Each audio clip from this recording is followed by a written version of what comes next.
그렇지만 2000년 전 당시에도 예수님이 이 땅에 오신 것을 환영한 사람은 많지 않았는데요. 사람들은 예수님을 거부하고 비판하며 조롱했습니다. 예수님이 공생의 공적 생활을 시작하실 그때에는 그분과 함께 꿈을 나눈 사람들은 극소수에 불과했는데요.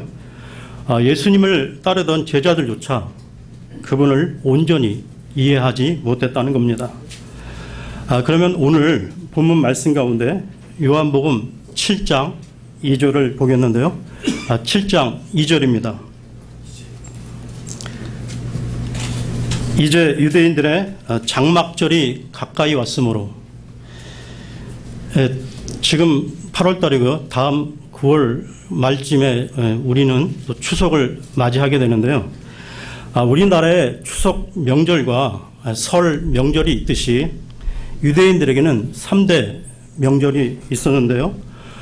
출애굽을 기념하는 유월절과, 그리고 모세가 시내산에서 하나님 앞에 그 율법 받은 날을 기념하는 오순절, 그리고 이스라엘 민족이 그 광야 생활을 했던 그 광야 생활을 기념하는 그 장막절, 이 세 가지가 이스라엘의 3대 명절입니다. 모든 유대 남자들은, 12세 이상의 남자들은 율법의 규례에 따라 1년에 3차례는 의무적으로 하나님의 성전에 올라가서 하나님께 예배를 드려야 했었는데요. 그러므로 이 명절 때마다 온 이스라엘 각처에 사는 유대인들과 외국에 흩어져 살고 있던 디아스포라 유대인들이 절기를 지키기 위해 예루살렘으로 모여들었던 것입니다. 오늘 본문의 배경은 장막절인데요. 따라서 명절을 맞은 예루살렘은 많은 사람들로 인산인해를 이루고 있었습니다. 여기 많은 분들이 아시겠지만 예수님에게는 육신적인 친형제와 자매가 있었다는 건데요. 이와 관련해서 말씀을 찾겠습니다. 마태복음 13장 53절에서 56절을 보겠습니다. 마태복음 13장 53절에서 56절입니다.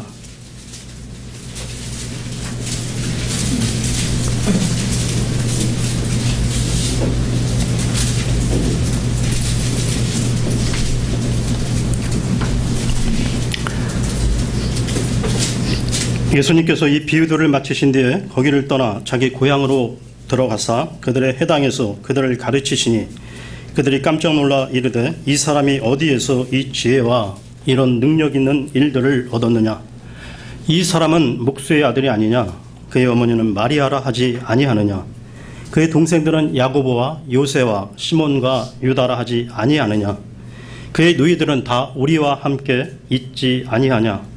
그런데 이 사람이 어디에서 이 모든 것을 얻었느냐 하고, 참고로 말씀드리면 로마 카톨릭에서는 이 마리아가 예수님만을 낳고 그 이후에 평생 동정녀로 살았다고 주장하고 있는데요. 하지만 성경은 예수님에게 남동생 4명과 누이 동생들이 있었다고 명확히 밝히고 있다는 것입니다. 아마도 카톨릭에서는 그 마리아의 그 신성을 높이기 위한 목적으로 이 부분을 가리고 싶었던 것 같은데요. 그러면 다시 오늘 본문인 요한복음 7장으로 돌아오겠습니다.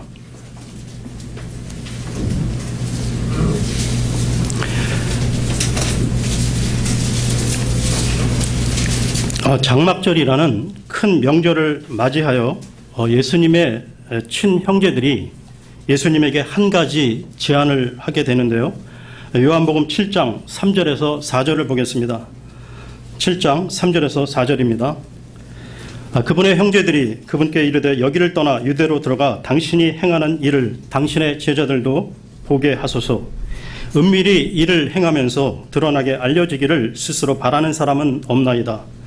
당신이 이것들을 행하시거든 당신 자신을 세상에 나타내소서 하니. 지금 이 예수님의 형제들의 말이 지금 무슨 말이죠? 드디어 기회가 왔다는 것입니다. 이제까지는 갈릴리와 같은 그 촌동네에서 묻혀 지냈지만 요즘 같은 명절에 예루살렘에 올라가서 공식적으로 형님의 얼굴을 알리는 것은 어떻겠습니까? 형님이 가지고 있는 그 놀라운 능력들을 많은 사람들이 모인 곳에서 한번 드러내 보십시오. 이런 식의 제안을 한 것입니다. 이에 대해 예수님은 다음과 같이 거절을 하셨는데요. 본문 7장 8절을 보겠습니다. 7장 8절입니다. 너희는 이 명절을 지키러 올라가라. 나는 내 때가 아직 충만히 이르지 아니하였으므로 이 명절을 지키러 아직 올라가지 아니하노라 하시니라. 지금 이 구절에서 예수님은 내 때라는 말씀을 하셨는데요. 이 때와 관련해서 예수님은 요한복음 2장에 그 가나 혼인 잔치집에서도 비슷한 말씀을 하셨습니다.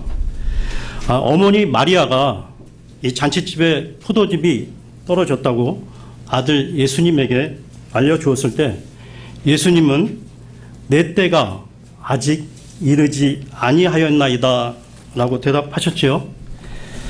예수님은 요한복음 곳곳에서 이 때에 대해 자주 언급을 하셨는데요. 여러분 어찌 보면 우리 이 신앙생활이라는 것이 시간, 때에 대한 이해라고 할 수 있다는 것입니다. 우리는 초중고 대학을 졸업한 후 직장을 잡고 결혼을 하고 아이를 낳고 기르는 등 인생의 시간표를 따라 살아가고 있는데요. 우리 각자는 개인의 시간표에 맞춰 행동하면서 보통 일반적으로 자신의 시간표에 따라 일방적으로 하나님께 은혜와 필요를 요구하게 됩니다. 그리고 하나님의 기도 응답이 없으면 하나님이 내 기도에 응답해 주시지 않는다라고 불평하기도 하는데요. 그러나 우리는 하나님의 시간표, 하나님의 때를 인정하고 거기에 따라야 한다는 것입니다. 하나님은 각각의 사람을 향한 각각의 계획을 갖고 계시며 그 시간표에 따라 인도해 가시는데요. 예수님이 하나님 아버지의 때에 맞추었듯이 우리 개인의 계획을 하나님의 시간표에 맞추는 것이 바로 영적 통찰력이고 바른 믿음이라는 것입니다. 그렇게 할 때 우리 각 사람에게 주어진 고난과 연단을 이해하고 극복할 수가 있는 것이죠. 오늘 본문에서의 예수님이 말씀하시는 때는 십자가 대속의 사건을 말하는 것입니다. 예수님은 모든 인류의 죄에 대한 대속의 죽음을 위하여 이 세상에 오셨고 그 십자가를 지시기 위해 예루살렘으로 가셔야만 했던 것이죠. 하지만 예수님께서 그 일을 수행하실 때가 아직 이르지 아니했던 것입니다. 이러한 엄청난 비밀을 그때 당시 예수님의 형제들과 제자들은 몰랐던 것입니다. 그러면 다시 본문으로 돌아와서 7장 5절을 보겠습니다. 7장 5절입니다.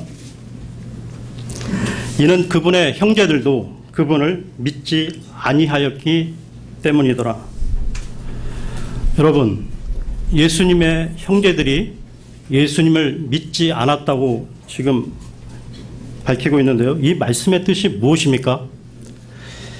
왜 성경은 예수님의 형제들이 예수님을 믿지 않았다고 서술하고 있을까요? 우선 예수님의 형제들은 예수님이 능력 있고 기적을 행하는 분임을 인정했고 악한 영, 마귀까지도 쫓아내는 것을 보았습니다. 어떻게 알 수 있냐면 본문 7장 3절에 당신이 행하는 일을 유대에 가서도 행해 보십시오 라고 말하는 것을 보면 그 형제들은 예수님의 능력, 권능을 인정했음을 알 수 있습니다. 그럼에도 불구하고 오늘 본문에서 그들이 예수님을 믿지 않았다고 평가를 내리고 있는데요. 그러면 여기서 우리는 이런 질문을 하게 됩니다. 도대체 성경이 말하는 믿음이란 무엇인가? 성경이 말하는 믿음에 대해 우리는 야고보서 2장에서 한 가지 단서를 찾을 수 있는데요. 야고보서 2장 19절을 보겠습니다. 야고보서 2장 19절입니다.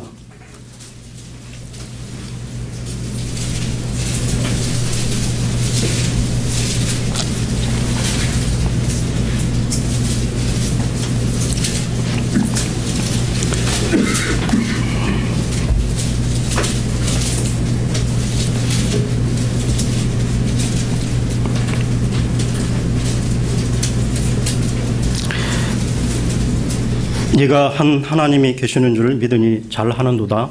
마귀들도 믿고 떠느니라. 하나님이 계시는 것과 하나님이 능력 있는 분이시라는 것은 마귀도 믿는다고 성경은 말씀하고 있는데요. 다시 말해서 하나님의 존재와 하나님의 능력을 인정하는 정도의 믿음을 가지고는 참된 믿음이라 할 수 없다는 것입니다. 이와 관련해서 제가 전에 직접 겪었던 하나의 예를 들겠는데요. 제가 대학을 다닐 때 같은 과 친한 선배가 있었습니다. 이 선배는 자기 몸에 병이 있어서 오랜 시간 투병을 했었는데요. 온갖 그 현대의학으로 고쳐보려 했으나 낫지가 않았고 대체의학이나 여러 민간요법, 나중에는 기술연, 기치료 라는 것까지 배우게 되었습니다. 그쪽에서 10년 이상 하다 보니까 그 분야에서는 알아주는 사람이 되어 나중에는 사회 유명 인사들까지 치료를 하는 것을 제가 보았습니다. 이 선배는 카톨릭을 믿었었는데요. 제가 가끔 만나 십자가의 복음, 예수 그리스도의 이 메시지를 종종 전했었는데요. 자기도 하나님이 계시다는 것을 믿고 하나님의 능력, 예수님의 능력도 믿는다고 했습니다. 그런데 말입니다. 그런데 예수 그리스도가 십자가에서 자신의 죄를 위해 돌아가셨다는 것은 전혀 인정을 안 했습니다. 이 말은 다시 말해서 그 선배가 하나님도 믿고 하나님의 능력도 믿지만 예수 그리스도의 십자가를 통한 구원을 믿지 못한다. 즉 구원받지 않은 사람이었던 것이죠. 그렇다면 여기 계신 회중 모든 분들에게 묻고 싶은 것이 있는데요. 여러분 각자 자신이 갖고 계신 그 믿음이 참 믿음이 맞습니까? 여러분들은 지금까지 교회와 집에서 많은 설교와 성경 공부를 통해 하나님과 예수님에 대해서 들어오셨죠. 따라서 여러분들 모두 하나님이 계시는 것과 하나님의 능력, 예수님의 능력을 알고 있고 믿고 있을 것입니다. 그런데 여러분, 여기서 이 자리에서 확실히 점검해야 할 것은 여러분 각자가 예수님을 자신의 죄를 대신해서 십자가에서 피 흘려 죽으시고 묻히셨다가 3일 만에 부활하신 구세주로 믿고 받아들이고 있느냐라는 것입니다. 혹시나 이 회중 가운데 아직 구원의 확신이 없으신 분이 계시지는 않습니까? 아니면 어느 분 말마따나 자신이 구원받았는지 구원받지 않았는지 자기도 자기를 모르시는 것입니까? 만일 그러한 분이 한 분이라도 계신다면 다음 두 가지 기준을 놓고 각자의 믿음을 점검해 보셨으면 합니다. 첫 번째, 자기 자신이 예수 그리스도 주님을 사랑하느냐입니다. 자기 처지, 여건, 상황과 관계없이 누가 뭐라 해도 자신이 주님을 진정으로 사랑한다면 그분은 구원받은 사람입니다. 이와 관련된 말씀을 찾겠는데요. 베드로전서 1장 8절에서 9절을 보겠습니다. 베드로전서 1장 8절에서 9절입니다.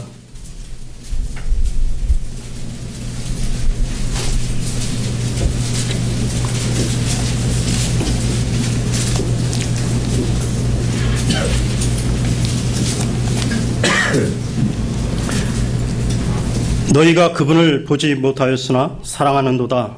지금도 너희가 그분을 보지 못하나 믿으며 이루 말할 수 없고 영광이 가득한 기쁨으로 기뻐하나니 이는 너희가 너희 믿음의 결말 곧 너희 혼의 구원을 받았기 때문이라.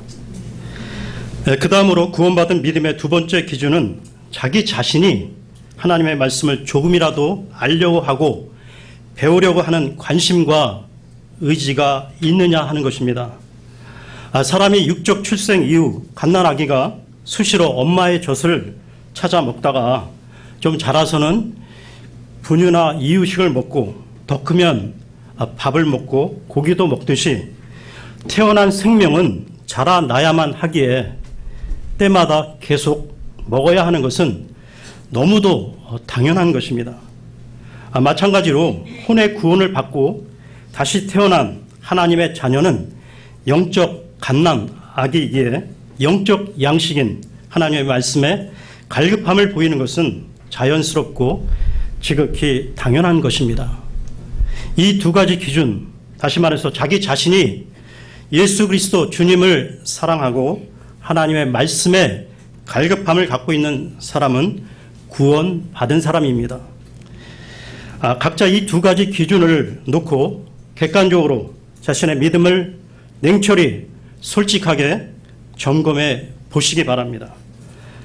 그래서 아직 구원받지 않으신 분은 예수 십자가 대속의 은혜를 믿음으로 구원받으시고, 그리고 구원은 이미 받았지만 영적 무력감에 빠져 계신 분은 주님과의 첫사랑을 빨리 회복하시기 바랍니다.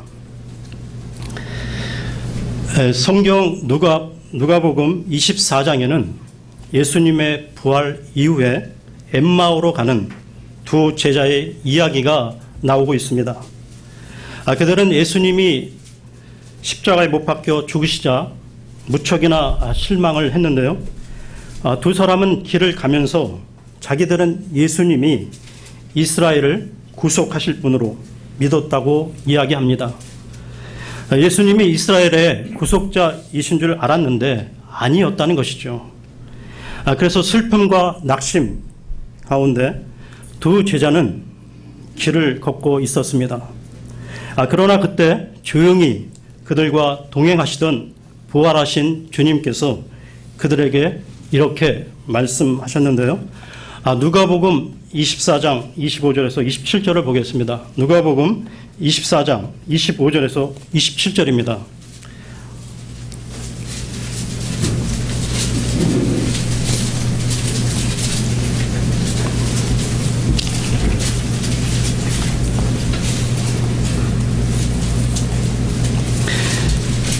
이에 그분께서 그들에게 이르시되 오 어리석고 대언자들이 말한 모든 것을 마음에 더디 믿는 자들이여, 그리스도가 이런 일들로 고난을 당하고 자기의 영광에 들어가야 함이 마땅하지 아니하냐 하시고, 모세와 모든 대언자들의 글에서 시작하여 모든 성경 기록들에서 자기에 관한 것들을 그들에게 풀어 설명해 주시니라.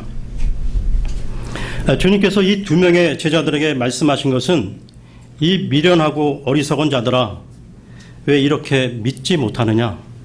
모든 성경 기록에 보면 고난의 십자가 예수가 주 되심을 강조하고 있지 않느냐? 그리스도가 이런 고난을 받고 자기의 영광에 들어가야 된다고 누누이 이야기하지 않았느냐? 왜 그걸 모르느냐라고 말씀하신 것입니다. 여러분, 십자가의 그리스도를 이해하지 못하면 그것은 참된 믿음이 아니라는 것이죠.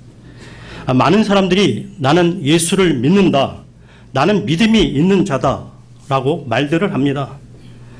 그런데 주님께서 어느 순간 너희는 예수인 나를 믿지 않았다고 단언하실 수 있다는 것입니다.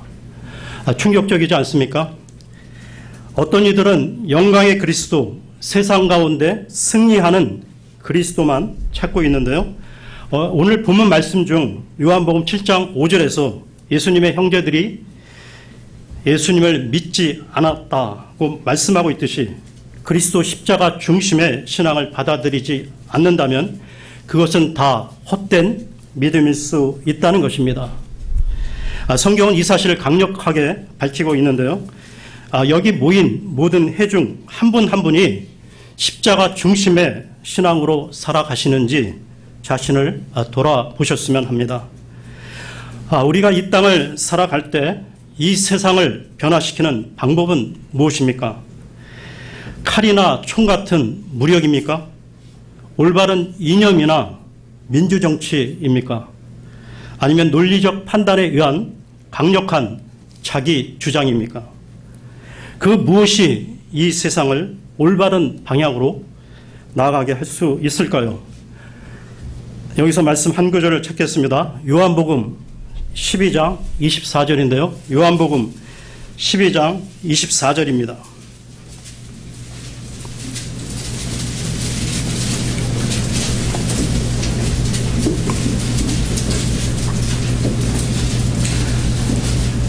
진실로 내가 너에게 이르노니 한 알의 밀이 땅에 떨어져 죽지 아니하면 홀로 남거니와 죽으면 많은 열매를 맺느니라.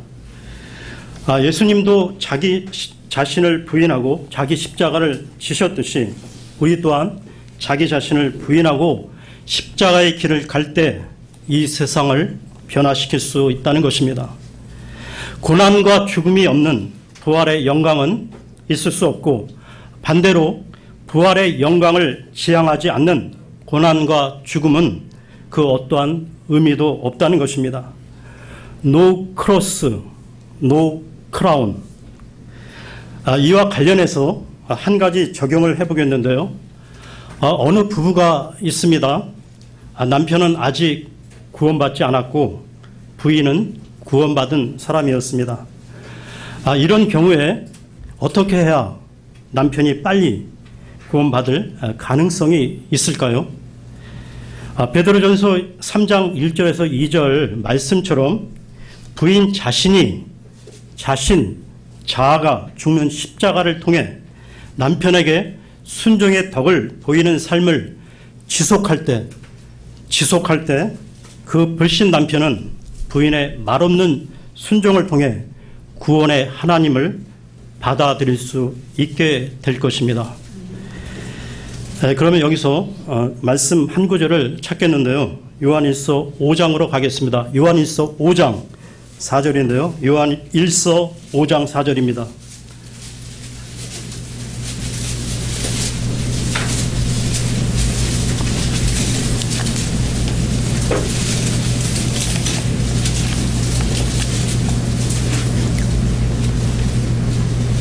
무엇이든 하나님에게서 난 것은 세상을 이기느니라. 세상을 이기는 승리는 이것이니 곧 우리의 믿음이니라. 여러분, 믿음이 있으면 세상을 이긴다고 했습니다. 그런데 왜 우리 믿는 성도들이 이 세상 가운데 승리의 삶을 살지 못하고 비리비리합니까? 진짜 믿음은 역사하는 힘이 있다는 것입니다. 여러분, 여러분의 믿음이 진짜 십자가의 믿음인지 아니면 예수 믿으면 만사 형통한다는 즉 은사주의의 가짜 짝퉁 믿음인지 스스로 점검해 보십시오. 여러분의 믿음의 향방이 올바른 곳을 지향하고 있습니까? 방향이 잘못되면 아무리 열심히 하고 많은 시간과 물질을 쏟아부어도 주님의 능력이 드러나지 않으며 좋은 열매를 맺을 수 없다는 것입니다. 한국 교회는 십자가의 능력을 의지하지 않고 사람 숫자, 외형적 성장에 치중했는데요. 교회 건물을 확장하고 장식하는데 기력을 소모한 나머지 생명을 살리는 선교, 전도, 주일학교 양육에 소홀했던 것입니다. 그 결과 교회 능력이 사라지고 생명력을 잃어가므로 한국 기독교, 한국 교회가 세상의 빛과 소금이 아닌 세상의 비웃음이 되고 말았다는 것입니다. 오늘 본문에서 예수님의 형제들은 예수님에게 당신의 능력을 많은 사람들에게 나타내 보이라고 제안을 했는데요. 한번 과시해 보라는 것입니다. 마귀가 지배하는 문화, 마귀가 지배하는 사회는 항상 과시하는 문화, 과시하는 사회인데요. 허세가 모든 것을 다 지배합니다. 여러분, 우리 주변을 한번 둘러보십시오. 얼마나 많은 사람들이 자기 자신을 드러내는데 있는 힘을 다 기울이며 살고 있는지 모릅니다. 왜 사람들이, 특별히 우리나라 사람들이 자신의 경제적 수준 이상의 큰 차나 외제차를 타려고 합니까? 왜 많은 사람이 필요 이상의 넓은 집에서 살려고 애를 쓰죠? 또 몇백만 원씩 하는 명품 가방은 어떻습니까? 이 모두가 필요해서라기보다는 과시하려는 것입니다. 자신의 상처, 열등감, 공허함을 사람들의 인정을 통해 보상받고자 하는 보상 심리인 것이죠. 마태마가 누가복음을 보게 되면 예수님께서 공생애를 시작하시기 전 40일을 금식하신 후 마귀에게 시험 받으시는 내용이 나오는데요. 마귀는 예수님에게 이 돌들로 빵이 되게 하라. 그리고 예루살렘 성전 꼭대기에서 뛰어내려 보아라 하고 시험했죠. 이 말은 무엇을 하라는 것입니까? 과시하라는 것입니다. 그래도 넘어가지 않으니까 이렇게 유혹을 합니다. 네가 만일 하나님의 아들이거든 하면서 약을 올리는데요.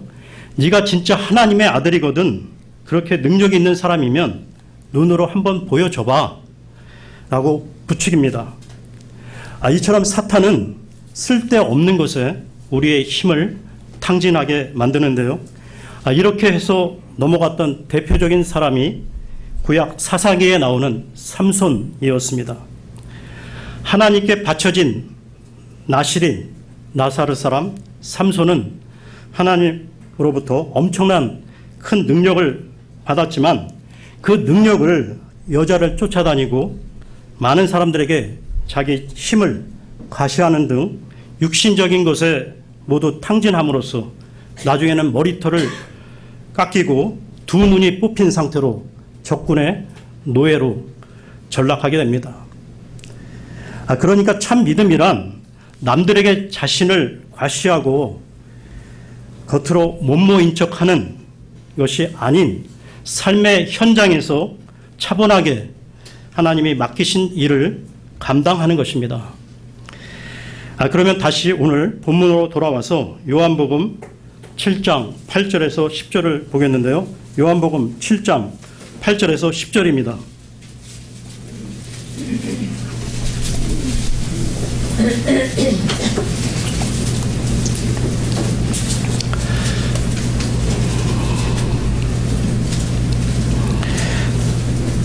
너희는 이 명절을 지키러 올라가라. 나는 내 때가 아직 충만히 이르지 아니하였으므로 이 명절을 지키러 아직 올라가지 아니하노라 하시니라.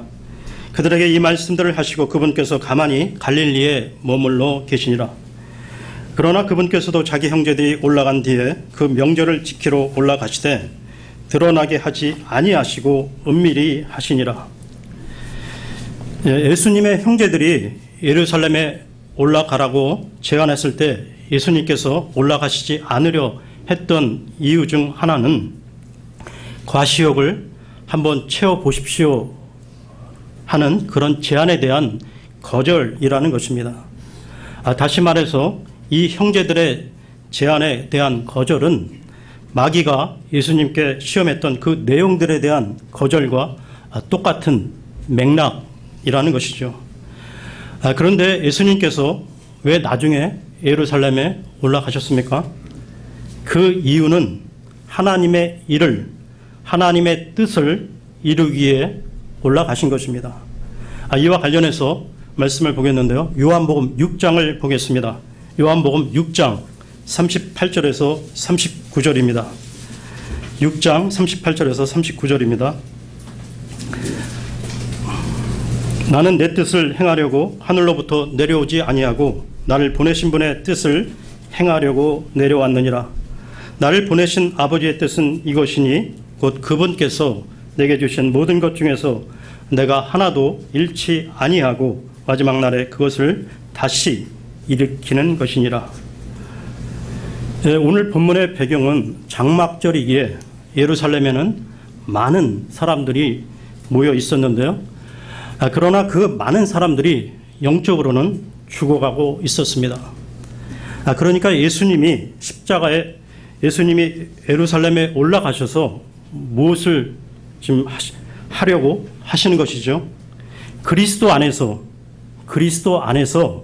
택하신 혼들을 하나도 잃지 않으려는 것이 하나님 아버지의 뜻이고, 이것을 이루기에 예수님께서 예루살렘에 올라가시는 것입니다.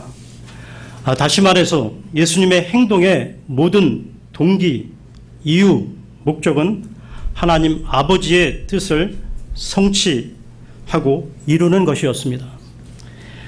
여러분, 예수님이 십자가에 못 박히시고 운명하시기 전 하신 말씀이 무엇이었습니까? 다 이루었다. 다 이루었다. 하나님 아버지가 자신에게 맡겨두신 그 뜻을 다 이루고 사명을 마쳤다는 최후의 고백이셨습니다. 이 예수님의 고백과 연결지어 예수님 이후 이와 같은 말씀을 남긴 사도 바울의 비장한 고백을 마지막 구절로 찾아보겠는데요. 사도행전 20장으로 가겠습니다. 사도행전 20장 22절에서 24절입니다. 사도행전 20장 22절에서 24절입니다.